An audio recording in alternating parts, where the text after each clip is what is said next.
Estamos con Sara Mabel Villalba, a quien agradezco muchísimo porque rápidamente me diste el sí, ¿sí? La invitación, y eso también habla de, es interesante pensar en esta época de redes sociales, cómo se da esa confianza que viste para decir pronto que sí a la invitación, ¿sí? Eso me pareció muy bueno. Así hemos tenido invitados internacionales pensando que nosotros estamos en Argentina, ¿sí? Más específicamente en Córdoba, que está en el centro del país.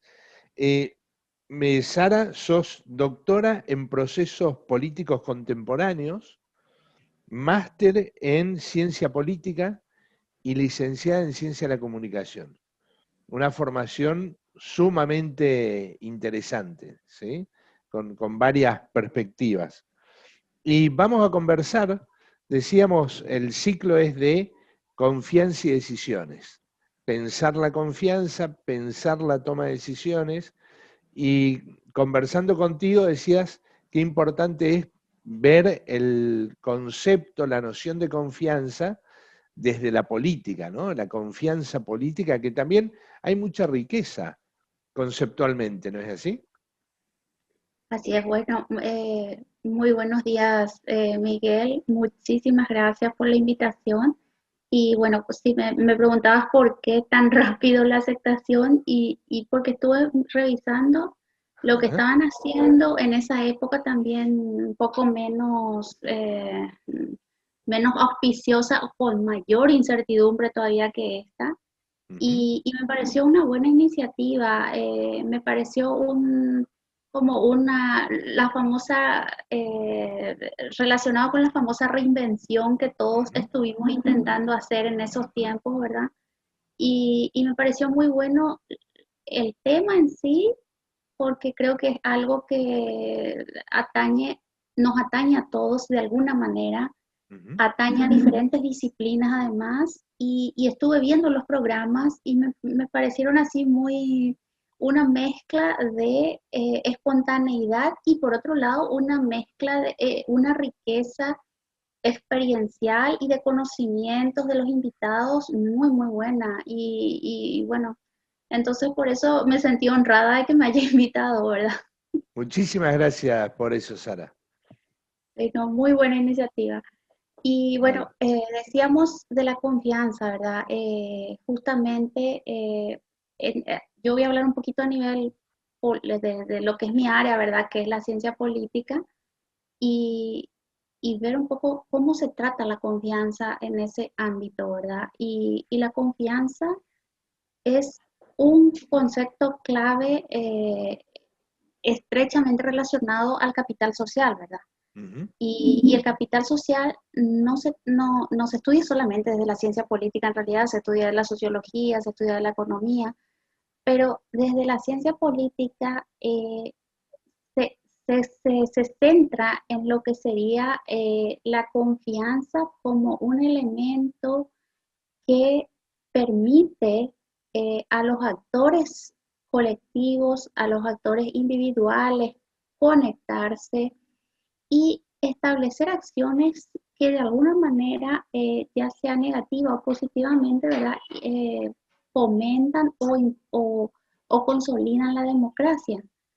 Entonces, hay incluso, por hablar así ya a nivel más técnico, ¿verdad? O de difusión, hay un instrumento que se llama Latino Barómetro, Ujú.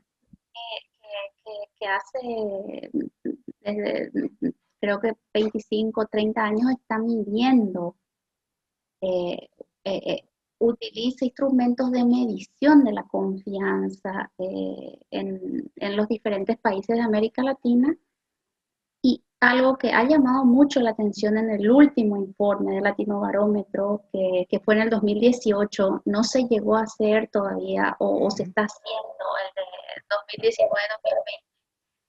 Y en el informe del 2018 lo que se ve es que hay una reducción muy grande, sostenida además de la confianza interpersonal, por un lado, que Ujú. es la que hablábamos de más referente al capital social, a la confianza que la gente tiene en el semejante y le permite asociarse, le permite llevar adelante causas, em, ideales, organizarse en otras palabras. Ujú. Entonces, hay una disminución de la confianza interpersonal y, y se nota mucho en algunos países.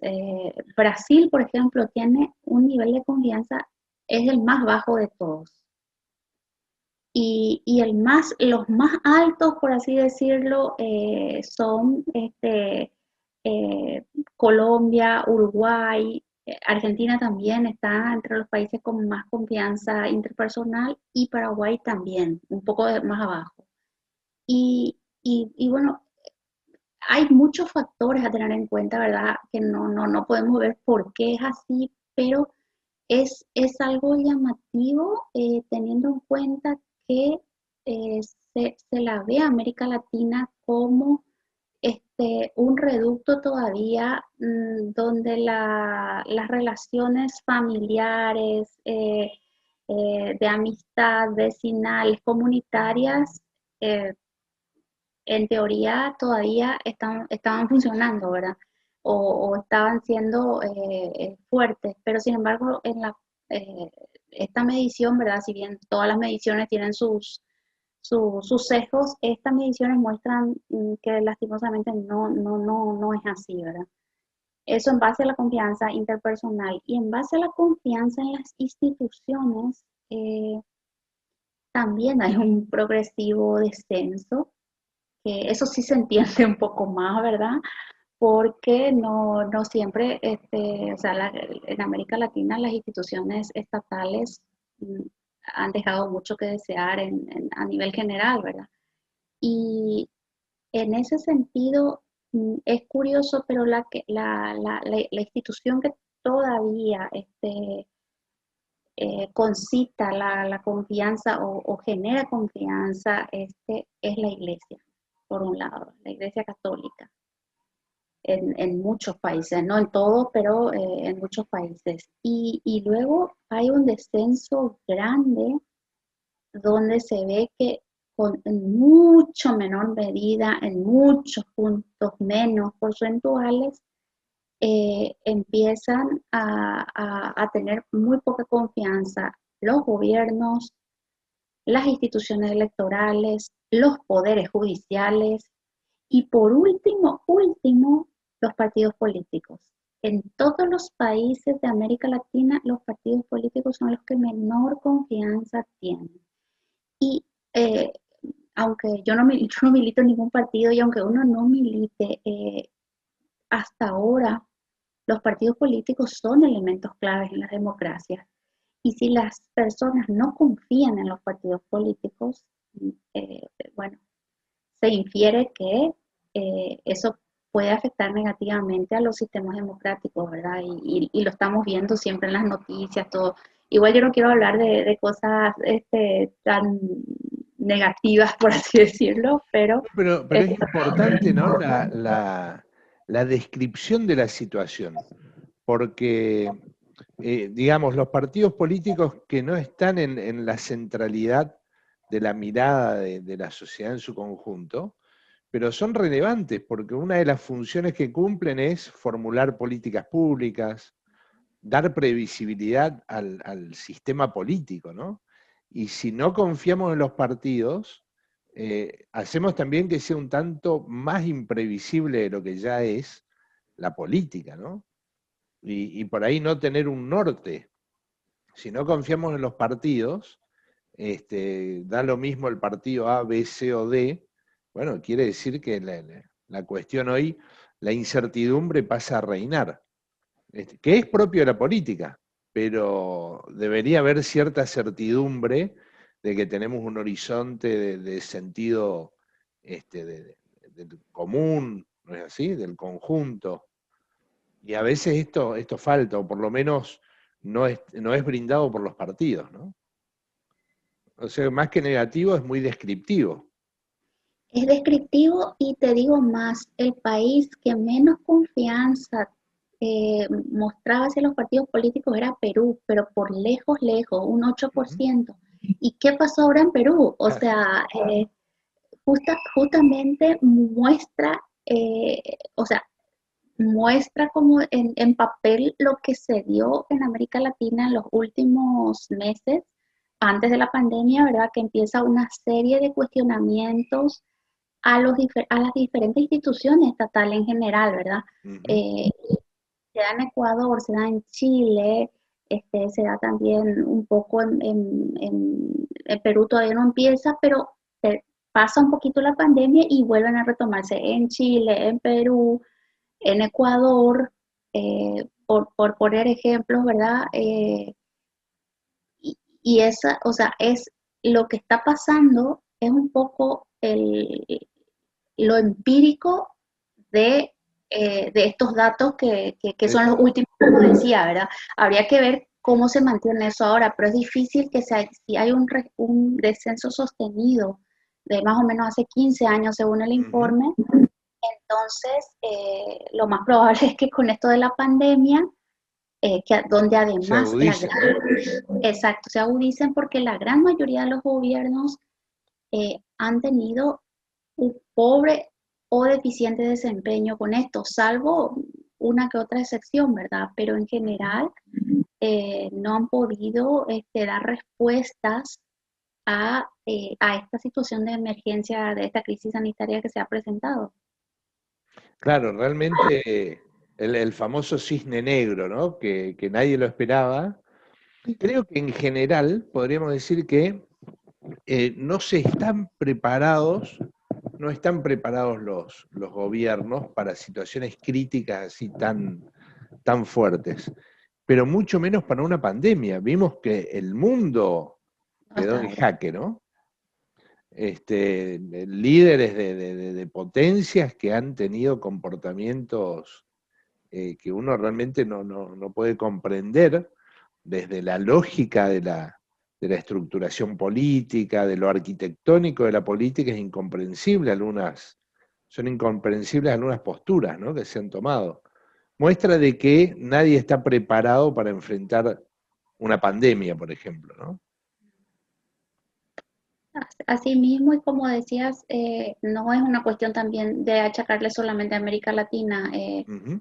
Ningún gobierno, ni siquiera lo de los países que consideramos el primer mundo, por así decirlo, ha podido dar respuestas eficientes Ujú. a la población y lastimosamente no se han podido impedir tantas muertes y tantas, eh, tantas, ¿cómo decirlo?, consecuencias Ujú. a nivel económico que además se van a arrastrar por años.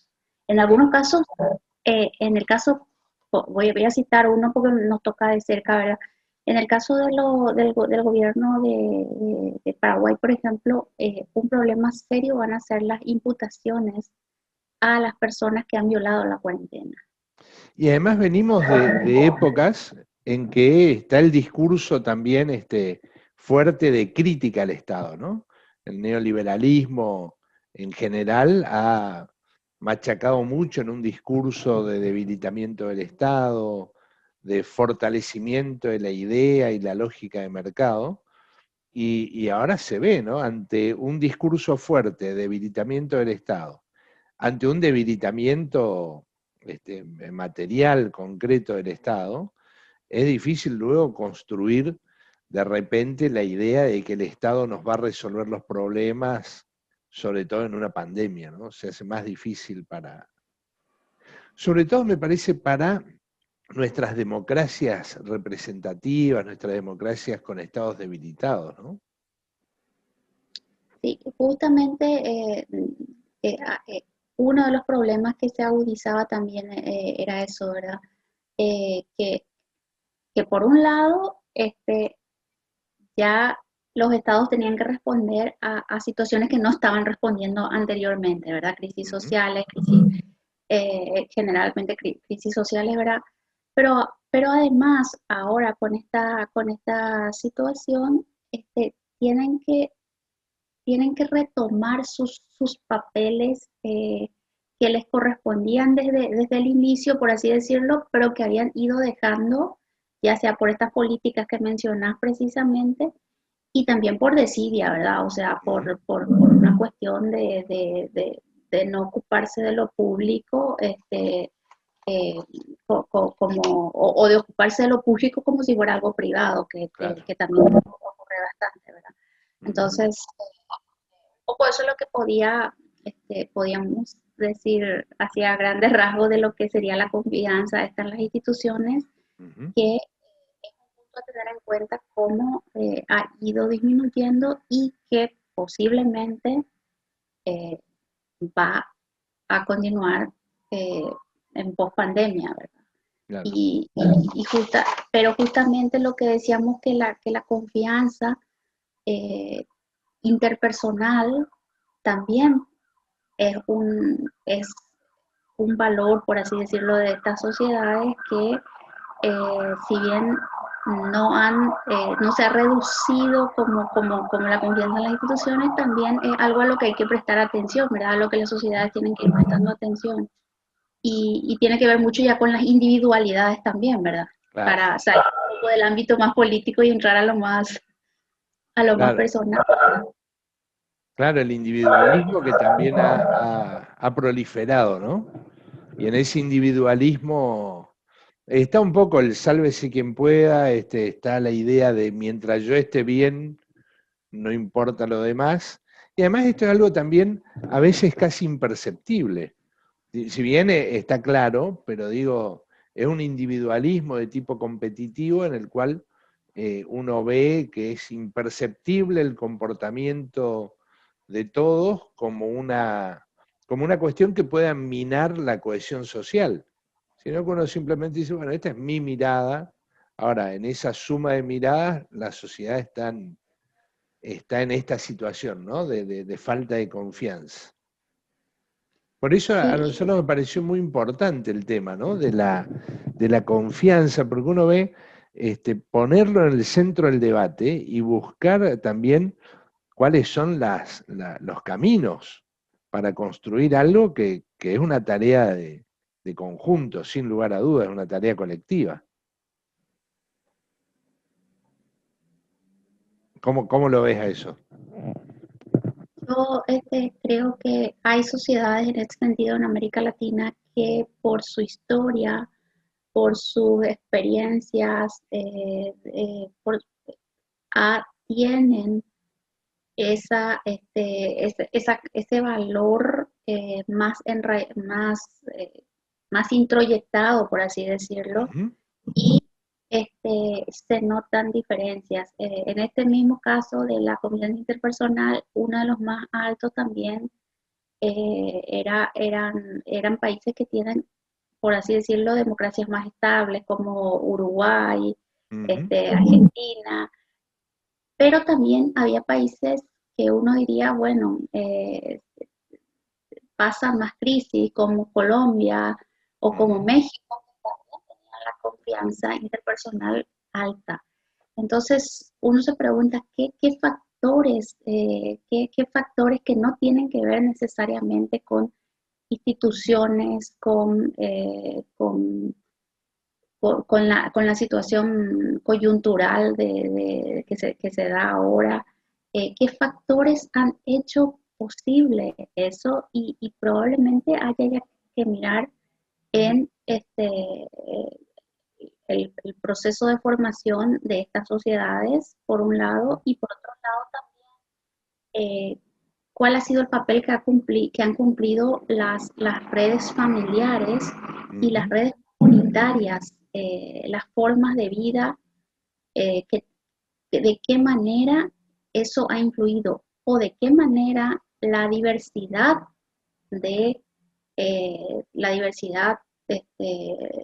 intercultural está solucionada en estos países de manera, solucionada digo en el sentido de no conflictiva, no Ujú. necesariamente que no haya problemas, pero no conflictiva pudo haber influido en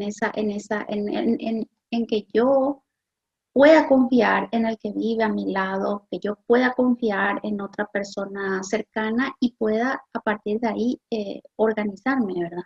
Claro. Creo que eso o sea, está estudiado, exige, pero exige más, eh, más, más análisis, ¿verdad? Claro. Es solamente un pantallazo lo que estamos dando, ¿verdad? Claro, y a la par de eso, vemos que está la desconfianza en las instituciones, pero la confianza en varios colectivos, ¿no? Pensaba, por ejemplo, el colectivo de mujeres, el feminismo que viene avanzando tanto en el plano de las demandas, los reclamos, las necesidades, pero también en lo relativo a la proposición, ¿no?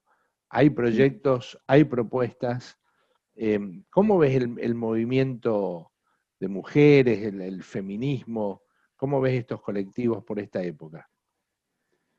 A nivel mundial, por así decirlo, creo que es uno de los colectivos sin duda más con más cohesión en este momento, por más que haya diversidad de voces, Ujú. por más que hayan incluso posiciones encontradas sobre ciertos temas, creo que ¿cómo se dice? La incidencia simbólica de estos movimientos en la cultura, en las formas de ver ciertos relacionamientos sociales, ha sido uno de los más significativos del siglo, de fines del siglo pasado y de principios del siglo XXI, ¿verdad? Ujú. Y a pesar de que, por decir, América Latina las sociedades están caracterizadas por históricamente ser patriarcales, con un alto nivel de machismo, a pesar de eso, me impresiona lo fuerte que está haciendo para cambiar políticas públicas que permitan la igualdad de derechos, ¿verdad? Y también insisto en lo simbólico, no solamente lo que tiene que ver con el lenguaje, sino con lo que tiene que ver eh, qué está, qué es aceptado y qué ya no es aceptado Ujú. socialmente. Que si antes la violencia en una pareja o, por así decirlo, la violencia de género estaba normalizada, eh, ahora ya no. Y se da incluso en zonas o en comunidades que aparentemente están como más aisladas de todo por diferentes motivos, por tecnológicamente, pero igual se ve como un cierto ya rechazo, por lo menos un rechazo Claro. moral y social hacia esa cuestión, ¿verdad? Y hablo de un país donde el número de adolescentes embarazadas es tremendo, Ujú. es altísimo en relación a cada, eh, a otros países posiblemente, y también, como en todo el mundo, se ha aumentado la violencia de género en esta situación de pandemia, ¿verdad? Claro. Y en general podemos decir que es una estructura en Paraguay, una estructura más bien más conservadora, ¿no? Digo, como estructura social. Absolutamente, Claro. absolutamente. Si bien, ojo, hay un aumento de personas, por decir, yo creo que se está conformando lo que se llama la masa crítica, ¿verdad? Ujú. Que se necesita que un 30% más o menos eh, puede impulsar esos cambios. Todavía yo creo que no se llega a eso, pero está cerca. Sobre todo en los grupos más jóvenes que son sumamente activos. Yo soy docente Ujú. también y además una de las materias que enseño es movimientos sociales. Entonces, la mayoría de los estudiantes o tanto varones como mujeres, militan en estos movimientos, además de asistir a clases. Y eso, sinceramente, a mí me da esperanza. O sea, me da Claro. esperanza y yo solo contenta después de las clases, Claro, porque escucho, por más que sea un grupo, pero escucho, veo sus redes, veo como eh, nuevas ideas, nuevas formas de ver, mm, rechazo a ciertos símbolos y sobre todo que no está normalizada muchas prácticas, no están normalizadas muchas prácticas que para una generación solo anterior a la mía o incluso mi generación sí está normalizada. claro. Entonces, eso es lo que muestra que hay una evolución hacia algo mejor, ¿verdad? Y sobre todo hacia lo que es el respeto a los derechos humanos. Ujú. Y ese cambio se nota más, suponte, en Asunción y después se mantienen esquemas tradicionales o está siendo de acuerdo a las regiones, a las zonas. Digo, ¿hay alguna influencia, suponte, no sé, Ciudad del Este, por ejemplo, ¿no? Que, que tiene esa conexión con Brasil, ese punto tripartito, además tan intenso, ¿no? ¿Tiene alguna diferencia en relación a Asunción? Es muy buena pregunta porque acá siempre se dice que el país termina en una calle donde termina Asunción y que Mira, el resto, que Paraguay es solamente hasta ahí y que el resto vive totalmente otra realidad. Y te diría que sí, que el movimiento es mucho más fuerte en la zona urbana, o sea, en grupos urbanos y en Asunción.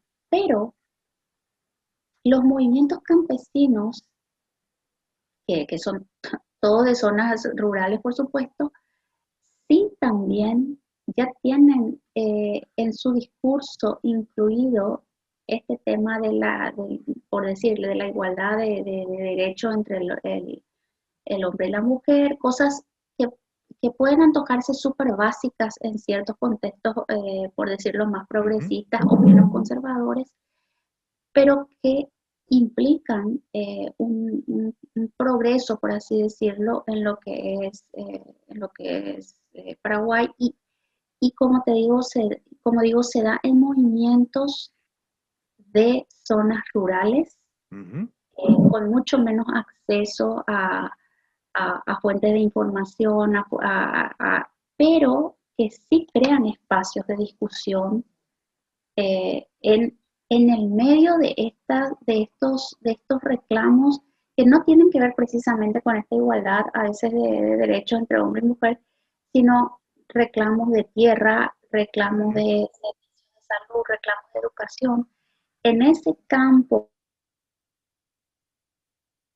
de indicaciones se crean espacios también, incluso a veces no conscientemente, no deliberadamente, Ujú. pero en el debate se genera también cambios en el sistema simbólico de relacionamiento hombre-mujer, esquemas que rompen con con lo patriarcal, perdón, con lo patriarcal, por Ujú. así decirlo, o con el machismo de alguna manera. Y yo creo que eso es sumamente prometedor. Si bien parece una visión muy optimista, creo yo que hay que visibilizar también esto Claro, frente, totalmente. frente a tanta situación que no da para mucho optimismo, ¿verdad?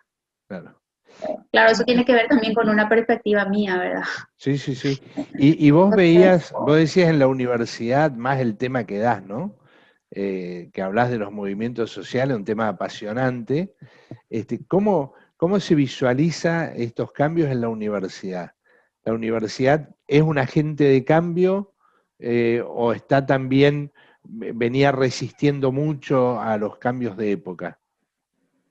y yo creo que la universidad es un motor de cambio, pero no necesariamente desde lo institucional como tal, Ujú. sino más bien desde la iniciativa de los estudiantes y desde la iniciativa de muchos docentes que van creando justamente movimientos de reivindicación dentro de la universidad a veces por reivindicaciones referentes exclusivamente a la universidad. Por ejemplo, se consiguió que el arancel en la Universidad Nacional sea arancel cero, porque no era arancel cero, aunque sea nacional, aunque sea pública. Y por otro lado también, en otros espacios de universidades privadas, se crean ciertos movimientos de debate y de reflexión eh, sobre temas problemáticos actuales de tipo, por decirlo, una de las universidades tiene una plataforma universitaria feminista, por decir, que está viendo protocolos para casos de acoso, para casos de conflictos que se pueden generar y que vulneran derechos de estudiantes y también de profesores. Entonces, creo que la universidad es un espacio sumamente fructífero, pero necesariamente no desde lo institucional propiamente, sino más bien desde los integrantes de esas universidades, de la universidad, ¿verdad? Ya sea Claro. docente, ya sea incluso funcionarios, pero son como, crea como o sea, otorga el espacio y hay que hacer con ese espacio, hasta cierto punto. Claro. Todavía falta un impulso mucho más institucional, más desde lo académico, por así decirlo. Decías de la investigación, que hay muchos investigadores, y habíamos conversado vía chat de la importancia de la investigación, ¿no? A ver cómo está la investigación social, la investigación en ciencia política en Paraguay. ¿Cómo está ese impulso?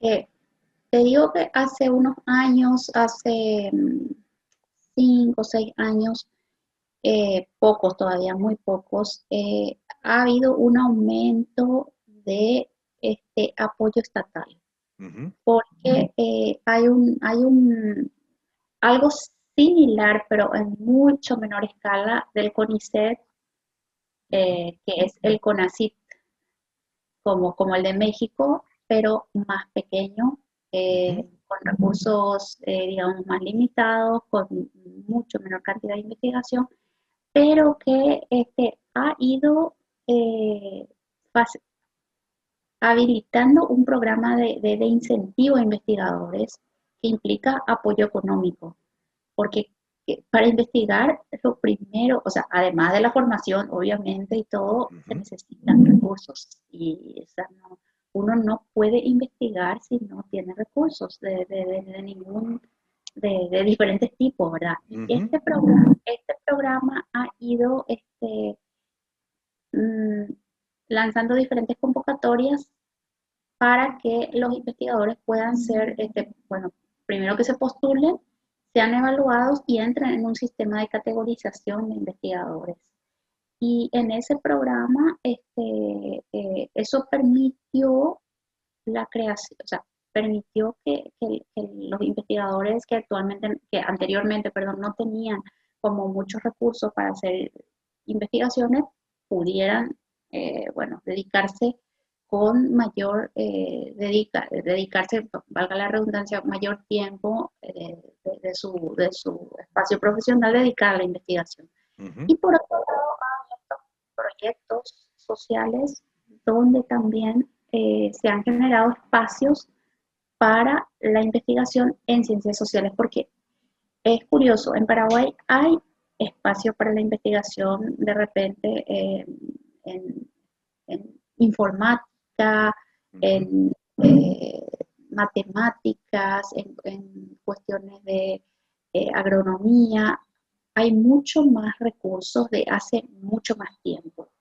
Pero las ciencias sociales han estado un poco relegadas y eso ha cambiado un poco más con este nuevo sistema con una serie de falencias todavía y con una serie de obstáculos también para las postulaciones, para las evaluaciones, muy cuestionado también, pero antes no existía. Claro, Esta es la, o claro, sea, claro. antes no existía nada y ahora existe eso y también hay algunas universidades que están dándole un poco más de importancia a todo el tema de investigación, pero todavía no hay puestos de profesores investigadores como sí hay en otras universidades, donde el profesor se dedica a enseñar, pero también tiene un tiempo para dedicarse A como investigar. tienen, no sé, por poner un ejemplo, Costa Rica, que conozco mejor, ¿verdad? Ujú. En Costa Rica, los profesores, le, cuando comienzan en la universidad, tienen que dedicarle tantas horas a enseñar, tantas horas a investigar. A medida que aumenta su producción y aumentan sus años, sobre todo en la universidad, les empiezan a dar más tiempo para la investigación y menos para la enseñanza, porque, bueno, tienen que concentrarse, tienen que Claro, producir más, y así, o sea, tienen un escalafón, digamos, en ese sentido, que acá está muy lejos. Acá no hay, o si hay contadísimos puestos de investigadores, docentes en las universidades del país. Digo del país porque la Universidad Nacional de Pilar tiene, ujú, la Universidad Nacional de Asunción tiene algunos, la Universidad Nacional de Itapúa de Encarnación también, pero poco y nada. Se puede claro. contar con los dedos de la mano, como se dice. Entonces, eso es un obstáculo todavía. Y igual depende de las circunstancias también de cada, porque también hay organismos internacionales o de repente organizaciones de la sociedad civil que dan espacios para esta investigación y se Ujú. publica. Yo, por decir, o sea, mi experiencia personal ha sido que con las organizaciones, si bien yo estoy también en este programa de incentivo a investigadores, eh, también han sido los espacios que me han dado, han sido más de organizaciones no No gubernamentales gubernamental. para la investigación, ¿verdad? En consultoría. Ujú. Para mí ha sido muy satisfactorio, pero es una cuestión personal, ¿verdad? Claro. Y pasa en definitiva también que la ciencia política, las ciencias sociales incomodan, ¿no?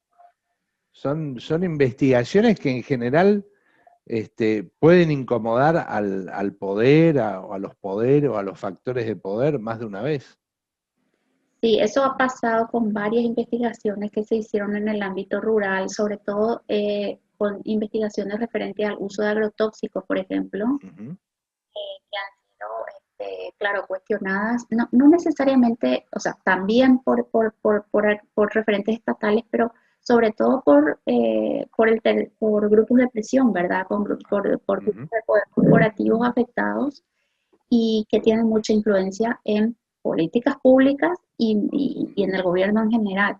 Entonces, sí se ha dado esos casos que mencionas y además la ciencia política en general, sé que somos colegas, sí, entonces, totalmente.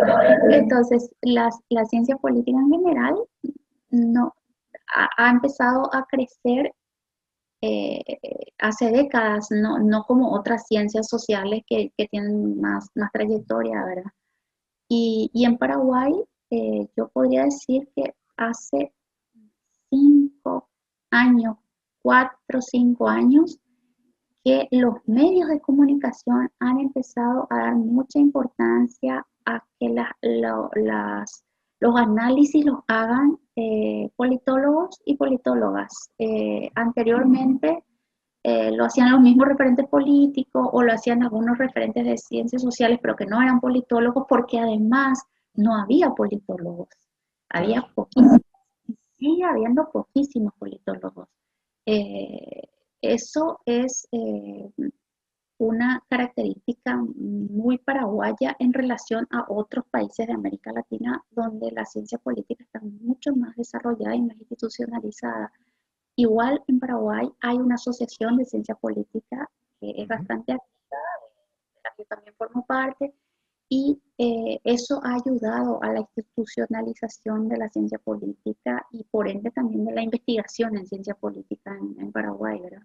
Pero claro. hay poquísimos, o sea, son poquísimos politólogos y por decir, no sé si está bien que yo lo diga, pero yo fui la primera politóloga egresada en Paraguay. Ah, mira Y, vos. y eso, si bien a uno dice, ah, qué bien, la primera, qué sé yo, no habla bien de cómo está el ámbito, ¿verdad? Claro. Que uno no tenga antes un respaldo para eso, ¿verdad? Además, me imagino esto de ser pionera, que uno por ahí dice, qué bueno, pero a la vez decís, bueno, al otro día tenés que salir a remar, como decimos acá, ¿no? A remar contra la corriente, porque tenés que armar todo lo que viene después. Todo, y sí, además yo estuve viviendo fuera mucho tiempo, 5 años por formación, ¿verdad? Vi que estuviste en Y España, ¿no? en España, donde hice el doctorado, ¿verdad? Sí, Y, y al volver, era como volver a casi a un país nuevo, ¿verdad? Porque uno, los 5 años, si bien sigue por las redes, los amigos, no es lo mismo. claro. Y uno no se ubica rápido. Y además, yo era periodista, o sea, porque yo estudié primero comunicación Sí, y, y trabajé 5 años en un periódico como periodista y trabajé 10 años después como comunicador institucional y después cambié totalmente la carrera y estudié ciencia política y después vine a ejercer ciencia política, o sea, hacer consultorías en ciencia política y a enseñar ciencia política. Entonces, a mí, mira, volviendo al tema nomás de las decisiones ujú, y me decía yo, bueno, a veces esas decisiones bueno, por más que estábamos hablando a nivel de las decisiones a nivel interpersonal y a nivel, también las decisiones muy personales, a veces cuesta tomarlas de esa manera, ¿verdad? totalmente. Y para tomar esas decisiones hay que tener un poco de confianza en la vida, por así decirlo. Claro. ¿Y Y cómo cómo se dio eso de ir hacia la ciencia política? Porque a porque todo esto no es contradictorio, ¿no? No es contradictorio con la comunicación, pero habiendo no, tenido la fuerza que tenías en la comunicación, tomar esa decisión, ¿cómo fue? porque justamente me interesaba la investigación, ¿verdad? Y la comunicación es más difícil que permita eso, porque uno tiene que en un medio de comunicación uno tiene que vivir al ritmo de las noticias, no es su Claro. propio ritmo. Ujú, Y el ritmo y la investigación requiere otros tiempos, requiere otros espacios, requiere concentración, requiere una serie de cosas que era difícil hacerlo. Y por otro lado, me interesaba mucho cómo se relacionaba el poder, cómo se distribuía, cómo funcionaba la sociedad y me parecía que la ciencia política daba esas herramientas, ¿verdad? ujú. Y la verdad que no me arrepiento, ha sido una de las mejores decisiones de mi vida. Mirá qué bueno, qué bueno. Y esto de ir a España, ¿también se te dio rápido o tuviste que hacer todo un esfuerzo de decisión? 10 años de envío de cartas, Ah, de mira, búsqueda de información, de contacto, de buscar de cero todo. 10 años hasta que 10 años, fuiste, mirá vos. hasta casi 10 años. Sí, porque siempre estuvo pero 10 años. Habré escrito unas 120 cartas, sin mentir, sin exagerar, Mirá vos, para buscar y por becas, porque si no, no iba a ser posible. claro. Qué Eh, bárbaro lo que son, porque normalmente miramos, ¿sí? Creo a todos nos pasa, miramos el resultado, ¿no? Sobre todo en la investigación, en el mundo académico, vemos a alguien que es doctor, doctora, licenciado, cualquier carrera, y no reparamos en el proceso, ¿no? Todas las cosas que se dejan para lograr ese resultado. La dedicación, el tiempo, esas decisiones tan simples como este mes me encierro a estudiar y no veo a nadie. Casi que son cuarentenas para exámenes, eso es muy común, ¿no? Y yo les digo eso mucho, a mí me gusta lo que decís porque justamente yo les digo mucho eso a mis alumnos, porque de repente los estudiantes quieren terminar la tesis de grado en 3 meses o en 6 meses. Es como que esa es la parte así como, por decirlo, que yo creo que falta fortalecer, ¿verdad? Lo quieren todo muy rápido, Ujú. como son las redes, como es moverse virtualmente, que es otra velocidad, y se desesperan si en un año no consiguen terminar la tesis, y la tesis no se, o sea, eso es lo normal, es lo que se puede, o sea, no, si le vas a dedicar un mínimo y además, acá los estudiantes hacen un esfuerzo extraordinario, la gran mayoría, porque trabaja y estudia, que yo Mm. creo que en muchos países es así. En Europa no, Cada ¿verdad? vez Pero, más, claro. sí, Acá pero en también, América, cada vez más. claro. Entonces, tienen que buscar espacio, robar espacio al descanso, al ocio, a compartir con familia, a su militancia, a todos si quieren hacer las tesis, o sea, y estudiar y trabajar al mismo tiempo. Es todo un desafío realmente admirable para mí, y además bueno, eso es para otro tema, pero además con condiciones laborales muy precarizadas Ujú. actualmente. Que Pero creo sí, que es yo diría que la precarización laboral es la nota casi general, ¿no? es la... Podríamos decir que antes era muy de Latinoamérica, pero cada vez más la precarización laboral está instalada como el modo también de generar salarios también cada vez más reducidos, mucha gente que tiene trabajo, pero está bajo la línea de la pobreza, cosa que el problema no sería el desempleo, sino que sería la pobreza como tema central. Acá en Argentina dieron los datos de este año, 40% de pobreza, es una barbaridad, y eso indica que ha habido un fracaso también de la dirigencia, ¿no? No importa el partido, en conjunto ha sido un fracaso sistemático. Y eso impacta muy fuerte, ¿no? Y también requiere investigación, requiere estudio y requiere generación de alternativas. En lo que es el rol de la consultoría, el rol de la universidad, el rol de los profesionales, me parece a mí que es un rol propositivo fuerte.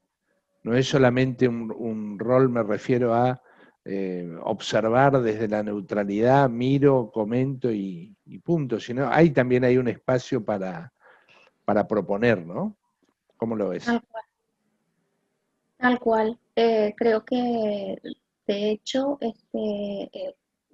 la finalidad, si bien la investigación de por sí ya, digamos que es un valor en sí mismo porque genera conocimiento, Ujú. produce conocimiento que se puede utilizar para diferentes cosas o simplemente aumentar el conocimiento general, pero la mayoría de las investigaciones sociales creo yo que incluyen ya de alguna manera propuestas que están implícitas en las conclusiones, donde muestran los problemas, da pie a que si los gobiernos, voy a hablar en plural, si los gobiernos tienen en cuenta estas investigaciones, tienen un material, una materia prima riquísima para elaboración de políticas públicas, ¿verdad? Claro. De políticas públicas que funcionen, que sirvan y que puedan ser incluso tengan espacios para la participación y para la incidencia de los mismos beneficiarios, ¿verdad? Claro. Contame, Sara, ¿y qué libros para sugerir para lecturas de todo tipo? Bueno, yo soy apasionada de la literatura Ajá. no puedo vivir sin leer, o sea que aunque no tenga tiempo, tengo que leer algo. Ujú. Y ahora, bueno, puse acá porque sabía que tiene que ver con la confianza y las decisiones. Ah, José Muy, Saramago, ajá. muy recomendado, que seguramente Ensayo sobre la justamente lucidez. Ujú, ensayo sobre la lucidez de José Saramago, porque justamente lo que estábamos hablando, ¿verdad? ujú, La desconfianza en las instituciones y una desconfianza totalmente fundamentada además. Y por otro lado, también una capacidad de organizativa ciudadana que se nota en el libro después, en ujú. la novela, ¿verdad? Eh, o sea, este es un libro que lo estoy releyendo ahora. Y otro libro que recomiendo, así, que es de una compatriota tuya, que es de Claudia Piñeiro, Ajá. Las maldiciones. Las maldiciones. Mira vos, no lo Sí, leí.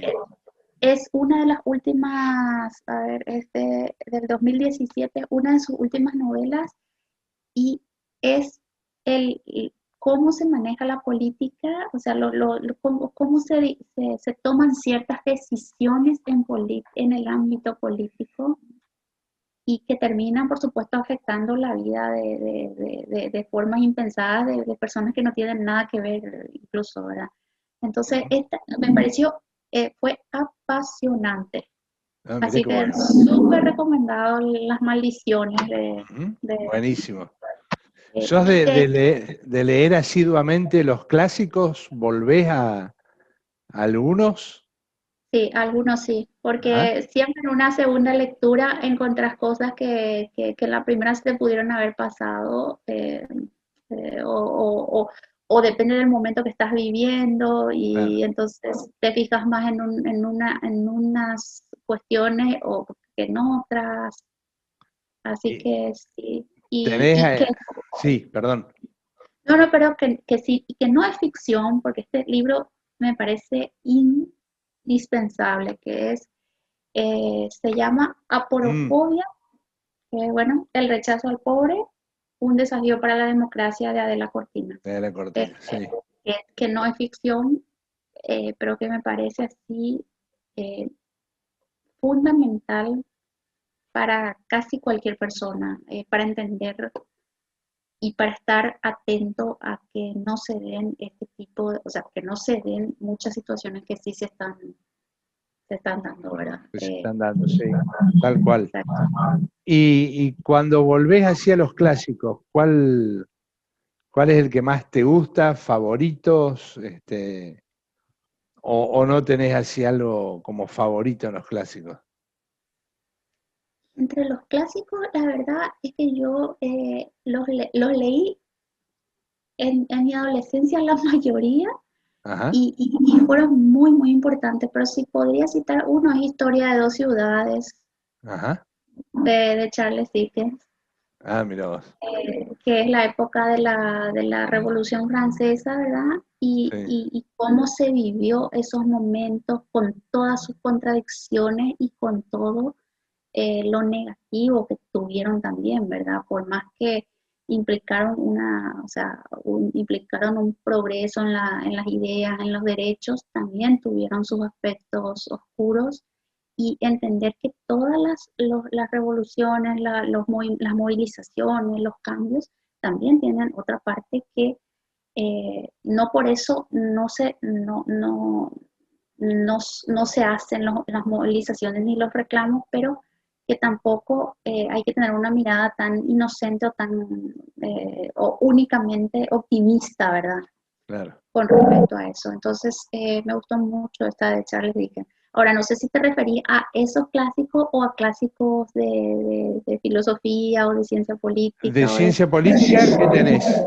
Sí, sí, estaba bien a eso. Sí, el príncipe, El príncipe, ¿no? ¿Cómo impacta, ¿no? El príncipe es, es Porque, creo que yo la obra más clásica, con más, no sé cómo decirlo, más influencia, que deja más huellas en todos los tiempos, Y a los estudiantes también, cuando yo les, o sea, les doy varias obras que tienen que leer, porque enseño también historia de las ideas políticas, Ajá. y el que suele como concitar mayor atención es al principio, siempre. Es impresionante, a mí también me pasa eso, este, porque además es tan controversial, si se quiere, y tiene tantas interpretaciones controversiales también, Es- exacto. y también hay que decirlo, qué actualidad que tiene en el manejo Total, a veces de las decisiones políticas, de los decisores, ¿no? También, exactamente. Se centra justamente en eso, en qué pesa para tomar ciertas decisiones y cómo se da eso y que es lo que yo todo el tiempo le digo, es que es una visión desde el gobernante. claro, Y esto se da, o sea, no lo vean como lo que tienen que hacer, que ahí es el punto, sino que esto es claro, lo que ocurre. claro, tal cual. Sara, vos sabés que llevamos un poquito más de una hora, espectacular, está para quedarse, la verdad que muy bueno. Vamos obviamente, a subir después a YouTube, al canal de YouTube, Usina de Conocimientos, a la página de Usina de Conocimientos de Facebook, y me interesa que mantengámonos conectados, ¿sí? Para algunas actividades podemos generar juntos, desde Usina proponemos capacitaciones, seminarios, también vamos a hacer algunos encuentros, jornadas, seminarios abiertos, ¿sí? Bueno, Y temas que tenemos en carpeta son los que hemos hablado hoy, ¿no? Las cuestiones de género, la investigación. Bueno, hay temazos donde creo que podemos generar lindos espacios para contribuir al debate, ¿no? Y fortalecer lo mejor que yo creo que son los proyectos más humanistas, ¿no? Si hay algo que uno podría decir que enmarque el mundo por venir, es más humanismo, ¿no? así mismo porque frente a tanta fuerza que tienen las corporaciones, que tiene solamente a tanta fuerza que tiene el dinero, si Sí, así vamos a decir, eh, lo que marca, lo que nos hace mejores es precisamente tener en cuenta al ser humano en su conjunto, ¿verdad? Entonces, eh, realmente por eso es que creo que la educación en los diferentes ámbitos contribuye y va a seguir contribuyendo con eso, ¿verdad? Y sobre todo una educación crítica ujú, y, y una educación basada en, en la libertad, en los derechos humanos, en todo eso que parece redundante, pero que es más necesario que nunca. totalmente. Así que bueno, Sara, muchísimas gracias, ¿eh? muchísimas Y gracias. Estamos conectados. un gustazo. Dale, un gusto. Muchísimas gracias. Chau, chau. Chao, chao.